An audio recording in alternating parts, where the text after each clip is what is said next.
Let's go now to AP for our next segment, and that is headlines across Africa. Stay with us. Headlines across Africa. Headlines across Africa. Headlines across Africa. Headlines across Africa. Okay, So today we're going to Somalia, Angola, and Zimbabwe. right. Somalia, Angola, Zimbabwe. Okay. So we're starting from Somalia, where we're reading from the Hiran online portal, and the headline says Somali economic advisors warn of downturn instability as electoral standoff persists. Okay. Right. Well, a team of local and foreign economic advisors appointed by the federal government in 2018 has called for the urgent resolution of the ongoing political stalemate, warning continued gridlock risk wiping out all economic gains and further destabilizing the country. Mm. The eight national economic advisors, who make up the National Economic Council, together with the President, Prime Minister, and federal member state presidents, said in a joint statement the country was at a precipice and called on the leaders to set aside their differences. Now, the current political crisis engulfing Somalia does not only affect the functions of the NEC, but it could also present the most severe threat to the integrity of the nation in a generation, the statement actually said in part. Now, the limited socio-economic progress that has been attained painfully and slowly in the past few years will be reversed if this happens. The remarks come amidst long-running differences between President Mohamed Fajamo and opposition, which have seen elections deferred indefinitely.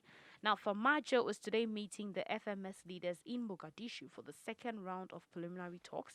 The NEA warned that unless a deal is reached to pave way for domestic and democratic elections, Somalia risks plunging into another difficult situation as witnessed in the early 1990s. Not really the best of stories coming for the headlines, but I think it's a warning is better than reading that Oh it just yeah. happened. So I believe as the president's on his way for a second preliminary talks, they can actually come to a concluding Absolutely. deal and make sure they do what is best for the country. I think that's the and essence not of the dialogue. publics, yeah. You know, let's find a possible solution to our differences and all. All right. Well, moving on to Angola, we're reading from the Jornal de Angola newspaper, and the headline says head of the Spanish government begins official visit to Angola. The president of the government of Spain, Pedro Sanchez Perez Castellón, arrives in Luanda tonight for an official visit at the invitation of the President of the Republic, João Lourenço. Now, a note from the Civil House of the President of the Republic states that during the working day, which takes place throughout the day tomorrow, the Spanish leader will make visits to enterprises linked to the action of Spain in Angola and will witness the signing of several legal instruments for strengthening bilateral cooperation in the presidential palace. The president of the government of Spain leaves Luanda tomorrow. Pedro Sanchez considers Angola a priority country in its strategy to increase economic and diplomatic relations with Africa. We want to turn this decade into Spain's decade in Africa. This was said by the head of Spanish government in the past, adding that Spain is getting closer to Africa and Africa ever closer to Spain and also to Europe.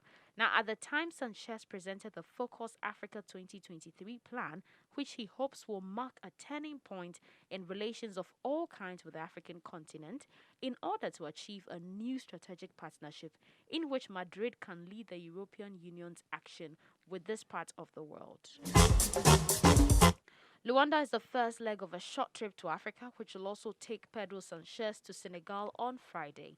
Now, a source from the Spanish government has set out three objectives that Madrid intends to achieve with this trip to Angola. First, improving business opportunities, establishing close diplomatic collaboration motivated by Angola's position on the continent, and improving security and defense cooperation. Well, according to the same source, there are numerous Spanish companies that intend to apply for the program of modernization and diversification of the economy proposed by President João Lourenço. And that is a story coming from the Jornal de Angola newspaper in Angola. Finally, we're running to Zimbabwe, where we're reading from the Herald newspaper. Okay. Interesting headlines. Really? Tobacco selling season kicks off today.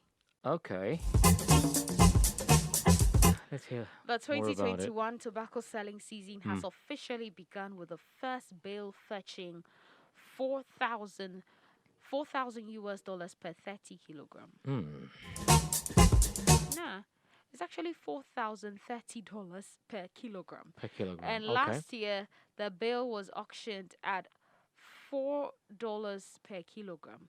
As was the Okay. case last year, sales will run under the strict COVID-19 guidelines Okay. developed by the tobacco industry with guidance from Lands, Agriculture, Fisheries, Water, and Rural Resettlement Ministry.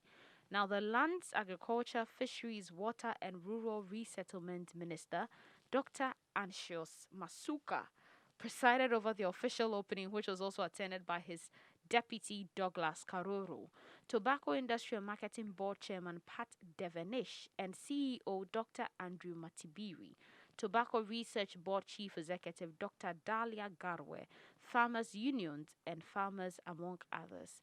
Stakeholders said they were satisfied by the opening day proceedings and expected prices to firm as the season progresses. All auction floors conducted sales and said they were expecting deliveries to intensify in the next days. Okay. Well, Premier Tobacco Floors Executive Director Mr. Owen Murambi said last year they were received cares 1,000 bales at the opening day, but this season they had 450 bales. The crop was affected by excessive rain, but we expect prices to improve as the season progresses.